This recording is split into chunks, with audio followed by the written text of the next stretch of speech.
नमस्कार आपण को स्वागत। आमे विज्ञानर लोक बोली कही जो डेंगुरा पिटुचे प्रकृत आमे केते मात्रा रे भूल रे अच्छे ताहा आमे जानिने। भारतर संस्कृति बहु प्राचीन संस्कृति, अनेक प्रथा परंपरा विधि विधान रे ए संस्कृति तैयारी। ए संस्कृति खाली जे हस खुशी आनंद उत्सव महोत्सव नुहे, यह पछरे रही गूढ़ तत्व महान विज्ञान। से विज्ञान को आमे बुझीने, तेणु जहाँ सब आम जीवन रे वेशभूषा हो, खाद्य रे हो बा कथबार्ता रे हो, ताहाको आमे पुराणा कालिया कहीकि एड़े चलीछे। किंतु आमे जानिने आमर से पूर्वज माने, आमर से पुराणा कालिया लोक माने केते बुद्धिमान थिले, केते विज्ञान सम्मत थिले। आमे याकू आज भूली जाइथिबारु आमे बाट बणा हे जाइछे। पाश्चात्य शिक्षा पाश्चात्य संस्कृति की आगे चलीछे, मानिबारे किछि असुविधा नहीं, किंतु जेहेतु आमे भारतीय परंपरा को भूली जाउछे, यह आम दैनंदिन जीवन रे अनेक क्षति मध्य करुछि। सेमिति एक पुराणा कालिया परंपरा रे रहिछि हमर आभूषण। से मध्यरु गोटी होछि महिला माने व्यवहार करुथिबा गोड़र मुदी। आपण माने जानी आश्चर्य हेबे ए गोड़ मुदीर रहस्य केते अछि। आमे भाबो एटा एक पुराणा कालिया संस्कृति, तेणुक आमे ताको एड़ी चलीचे, आमे भूली चलीचे, आमको यहाँ पड़े अपमान बोध हुए।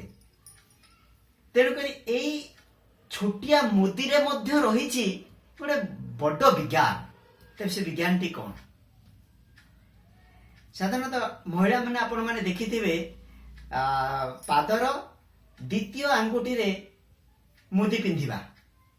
ताले द्वितीय आंगुठी बेसी प्राधान्य एथिपाई दिया जाए, फैशन रे तो सब आंगुठी रे पिंधा जाउची, पिंधिले भी किसी असुविधा नहीं, तार मध्य उपकारिता अछि, किंतु मुख्यतः द्वितीय आंगुठी रे पिंधा जाए। एइथिपाई जे हमर द्वितीय आंगुठी डायरेक्ट तार जो नर्व बा शिरा अछि ता हृदय सहित जोड़ी हेछि।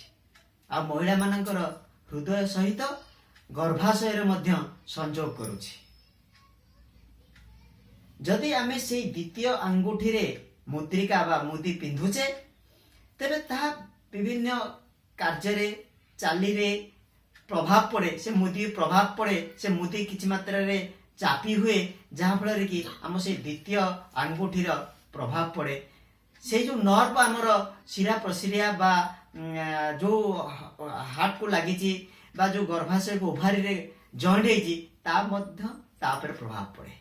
से शिरा रे प्रभाव पड़िले कौन हुए ना सुरुखुरे रक्त संचालन भल भावे ठीक से होता है।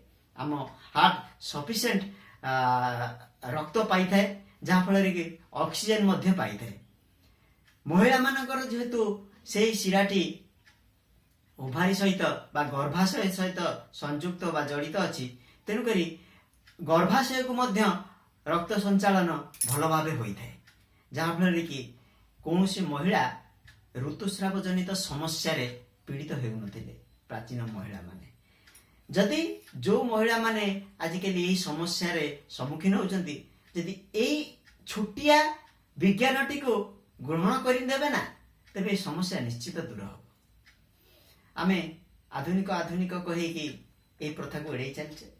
जदि आमे एहा करूने बा कोनसी कारण, तबे जोगरे मध्य हमको शिखा जाए जे से आंगुठी को समय समय रे जेतेबेले टाइम अच्छी समय अच्छी बसी थिबा अवस्था रे हो बा जे कोन अवस्था रे हो, टिके पुश करा जाए, प्रेस करा जाए।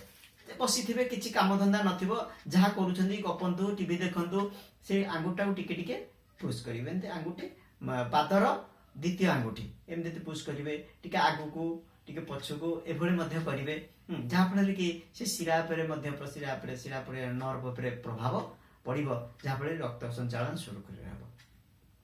खाली एतिकी नुहे, साधारणतः आमे अधिकांश व्यवहार करू रूपा मुदी। ସୁନା ନୁହେଁ। କାରଣ ଆମର ଯଦି ଆଧ୍ୟାତ୍ମିକ ବା ପୌରାଣିକ ଶାସ୍ତ୍ର ବା ଈଶ୍ୱର ବିଶ୍ୱାସରେ ଯିବା ତାହେଲେ ସୁନାଟାକୁ ସାଧାରଣତଃ ଲକ୍ଷ୍ମୀଙ୍କର ପ୍ରତୀକ ବୋଲି ମନାଯାଏ।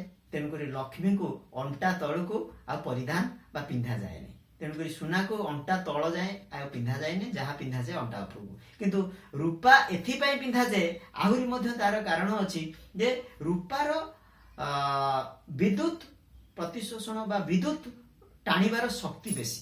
ତେଣୁକରି ଏହାକୁ ଏକ ବିଦ୍ୟୁତ ଗ୍ରହଣ କରିବାରେ ବା ବିଦ୍ୟୁତକୁ ଶରୀରକୁ ବା ଶକ୍ତିକୁ ଶରୀରକୁ ନେବା ପାଇଁ ମଧ୍ୟ ବ୍ୟବହାର କରାଯାଏ। ଆମର ପୃଥିବୀର ମେରୁ ଅଂଶରେ ଅନେକ ଶକ୍ତିର ଉତ୍ସ ଭରି ରହିଛି। ଯଦି ଆମେ ରୂପା ପରିଧାନ କରୁ ପାଦରେ, ଏହା ମାଟିର ସଂସ୍ପର୍ଶରେ ଆସେ।